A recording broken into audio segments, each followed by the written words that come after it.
Is your productivity stopped because Direct3d8 Thunk Layer can't find the d3d8thk.dll? I'm Sophie Chen, a senior Windows support engineer.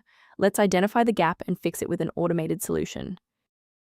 To start our guide for d3d8 Thunk, you can follow the manual steps or use the suggested tool for workstation health. This is the d3d8 Thunk, the Direct3d8 Thunk library.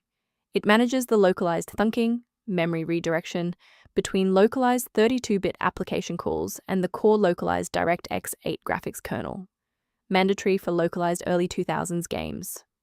With that background out of the way, here is how we actually restore the missing component. d3d8thk is commonly included with older game runtimes. Install the Microsoft DirectX end-user runtime to restore DirectX-based components, then update your GPU drivers if the file is tied to OpenCL, OpenGL, or CUDA. Should the reinstallation fall short, the next step in our protocol is to validate the integrity of your system's startup environment. A standard reboot clears out temporary memory conflicts and gives the Windows loader another chance to properly register the d3d8 Thunk component during startup. Before you restart, bookmark this video or hit the like button. It makes it much easier to find this tutorial in your history so you can pick up exactly where we left off. Still seeing the error? Let's move to the next actionable step in our guide. You can pause the video here if you're still waiting for your desktop to load. If the restart didn't fix the library error, we need to manually repair the specific C++ redistributable package. First, go to Control Panel, then select Programs and Features. Second, find every Microsoft Visual C++ redistributable, 2005 through 2022.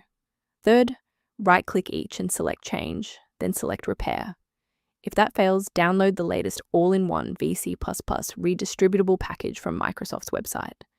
Please note that for DLL files with numbers, the number tells you which version to repair.